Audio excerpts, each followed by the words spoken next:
Hi guys, we're going to do an example with improper integrals in this video. So write this example down and then let's get to it. So when you are integrating this, it's an improper integral because we're finding the area under the curve of 1 minus x, the quantity 1 minus x times e to the negative x from 1 to infinity. So rewrite it as the limit as b approaches infinity from 1 to b, and then we're going to need integration by parts for this integrand. All right, so think about what you would want your u to be equal to, and if we want the du to be simpler, so let u equal 1 minus x, because if we let u equal e to the negative x, our derivative is still going to have an e to the negative x. I mean, our du would still have an e to the negative x. So if u is 1 minus x, then du is negative dx, and our dv would need to be e to the negative x dx. So let's find our v by integrating, and that will be negative e to the negative x. All right, let's substitute this in here. So we have the limit as b approaches infinity of uv, u being 1 minus x, and v is negative e to the negative x. And then I have minus v, which is negative e to the negative x, and du, which is negative dx. Notice I have 3 negatives there. So that is going to become negative.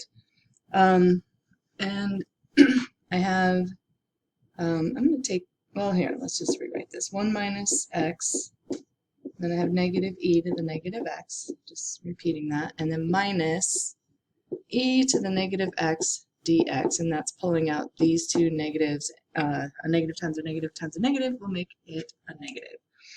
So we have, we still have to integrate this second part here. So we have, oops, I think I have an extra negative right here. I was saying negative. This should not be a negative. Excuse me. 1 minus x times negative e to the negative x minus e to the negative x is the antiderivative. We already did e to the negative x. It's negative e to the negative x.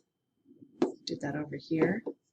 So we're going to integrate this from I forget what my limits of integration were. 1 to b as b approaches infinity.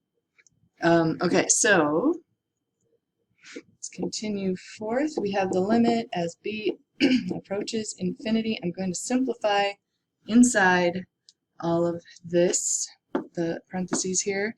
I have an e to the negative x that I can pull out, because that's common to both, and I could take, I could pull the negative out as well.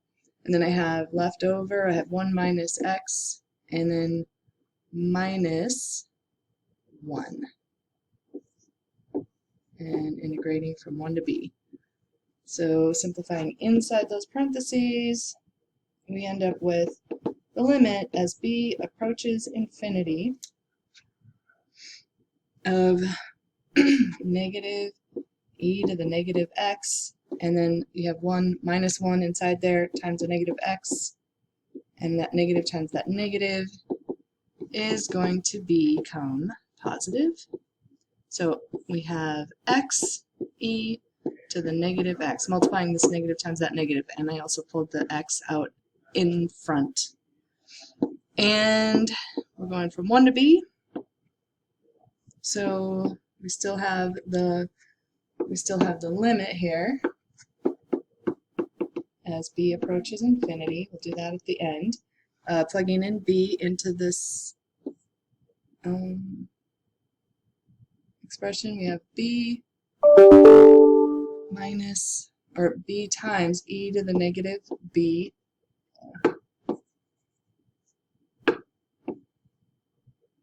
minus 1 times e to the negative 1.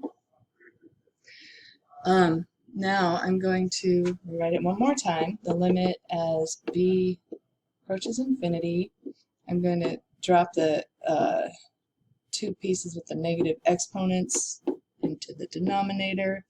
Now I'm going to take the limit as b goes to infinity. Have infinity over e to the infinity, which is infinity over infinity.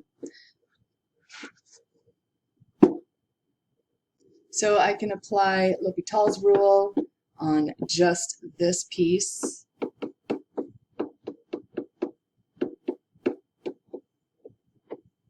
And so we have the limit as b approaches infinity. I'm going to take the derivative of the top, and b is a constant, so that would be 1. And then the derivative of the bottom would be e to the b. So, and I still have this 1, so I'm finding the limit here, but I still have this 1 minus 1 over e left here. And then as I find the limit as b approaches infinity, we're going to get 1 over e to the infinity minus 1 over e. 1 over infinity is going to approach 0, so our final answer is negative 1 over e. That is that.